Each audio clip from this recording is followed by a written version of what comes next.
If you've watched at least a couple of my videos, you already know that a money goddess isn't some perfect mythical creature making and spending millions for the fun of it. She is a woman who is willing to own her worth, step into her power, and build wealth with both strategy and soul. But here's the thing. Most women don't realize that the biggest things blocking them from becoming a money goddess aren't outside of them, but inside. They're unconscious and subtle.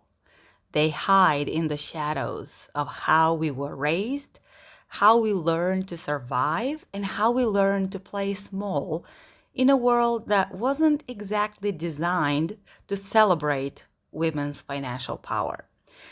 So today we are going to shine a very gentle, loving spotlight on three of the most common blocks that stop women from stepping into their inner money goddess.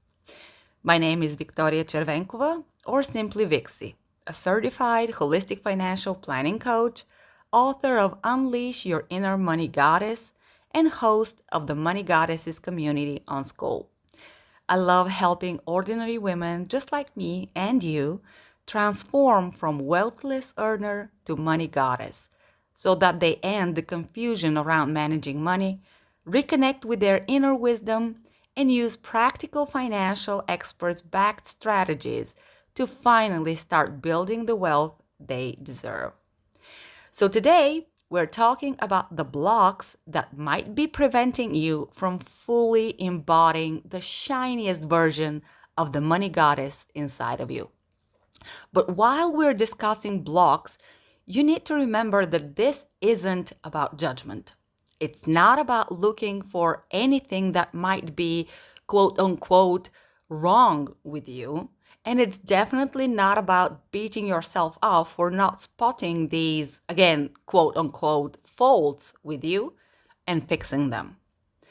It is all about awareness. The whole point of these prompts is to simply show you something that might be lurking in the shadows for you that you're simply not aware of and helping you take them out and put them in the spotlight so you face and understand them, not necessarily fix them. Mere observation may be all that it takes for you to make that inner shift. Because when you bring something out of the shadows and into the light, it loses its power over you. And that's the beginning of sovereignty. So let's jump in with block number one, the good girl money conditioning. This one runs so deep that it's kind of hard to even get started on it. Most of us were raised, directly or indirectly, to be good girls, to be polite and agreeable, to be grateful for whatever we're given, not too loud, not too demanding, or not too much. And because of that, so many women struggle to fully activate their Lakshmi energy, the energy of receiving, abundance, and worthiness. The good girl conditioning teaches us a few deserving lessons like don't negotiate because it's rude, don't ask for more because it's greedy, don't talk about money because it's inappropriate, or don't make too much because people will judge you. And then we wonder why we undercharge or apologize for invoicing or feel bad about raising our prices or say yes when we really want to say no.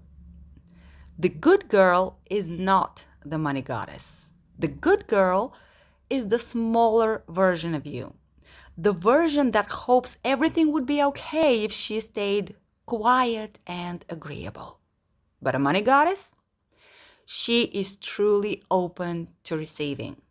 She owns and protects her value. And she doesn't apologize for her needs, her goals, and her dreams. So let me ask you gently, where are you still being the good girl with money instead of the money goddess? Is it in your pricing? Is it in how you talk about money? Is it in how much support you allow yourself to receive? Here's a tiny little challenge to start shifting this block. Today, I challenge you to say yes to one moment of receiving. Let someone help you. Let someone treat you. Or allow yourself something without guilt. Take a short afternoon nap. Get a nice piece of cake. Or spend just 10 minutes tuning in your inner goddess energy by listening to some of the tunes from our goddess music playlist that I've compiled for you. Even a small act of receiving starts rewiring that conditioned good girl pattern. So take a moment today to do yourself this favor. And do let me in the comments below how you said yes to receiving. I would really love to learn. Okay, now on to block number 2, the overdeveloped masculine. This one hits home for many of us, and this is what I mean. This block shows up as thoughts and attitudes such as, I'll do it myself. I don't want to bother anyone. I have to be strong. I can't rely on anyone. It's safer if I handle everything. This form of hyper independence is one of the biggest blocks to feminine wealth. Because when you're carrying everything, controlling everything, planning everything, you're not just exhausted. You're actually shutting down your ability to receive, to rest, to trust, and to be supported. This suppresses your Lakshmi and Persephone energies, and it often comes from a shadow version of Athena, the overthinking, overplanning strategist who believes she'll be safe only if she handles every detail herself. Ask me how I know. Yep, this was me for years. I wore independence like a badge of honor.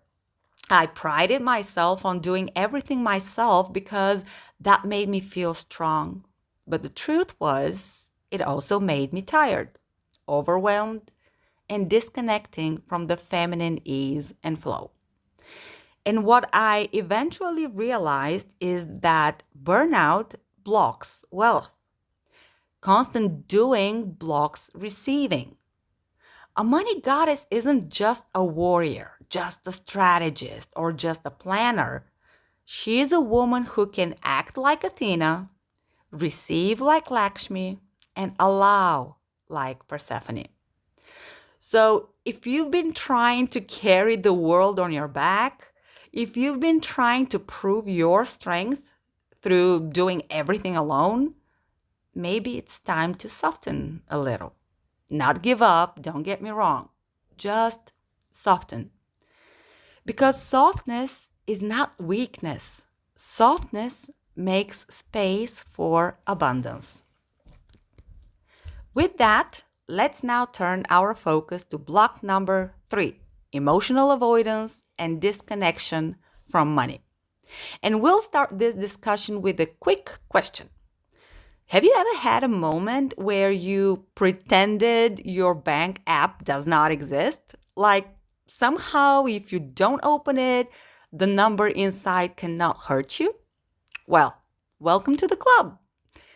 The disconnection from money block often looks like avoiding looking at your accounts, avoiding budgeting, avoiding money conversations, or making decisions. And this is one of the biggest blocks that keeps women from stepping into their sovereignty. But here's what I want you to hear. Avoidance is not a flaw. It's not laziness. It's not about being bad with money. Avoidance is a trauma response. It's basically your nervous system saying, "This is too much. It feels scary. I don't want to look at it because I don't feel safe." But guess what? Avoidance blocks the awakening of your inner Athena and the clarity and confidence she can supply you with. I know it can feel really hard, like you're moving mountains, but it doesn't have to be like that. There are so many beautiful, simple ways to regulate your nervous system and calm it down so it feels safe enough for you to start shifting your relationship with money. And now I want to suggest one. It's a very ancient practice from more than 2,500 years ago, and I'm pretty sure you're already familiar with it. This practice is called breath work. Here's a simple version of it. Close your eyes if possible and take one breath deeper than usual. Feel the air entering through your nostrils and moving your chest or belly up as you inhale. Pause for a couple of seconds, and when you exhale, focus on how your chest or belly contracts as the air leaves your body back through the nostrils. Repeat 2 times or as many as it feels good. This easy exercise takes only about a minute of your time, but can have a profound effect on your nervous system, especially if you remember to do it a few times a day. You'll immediately feel more relaxed, present, and open. From that position now, it is much easier to explore your relationship with money in a deeper way and start shifting the entire disconnection pattern that blocks you from being the money goddess you are meant to be. As a reminder, she's already there within you, and all she needs is a gentle awakening. And that awakening begins when you're willing to look at what's been hiding in the shadows.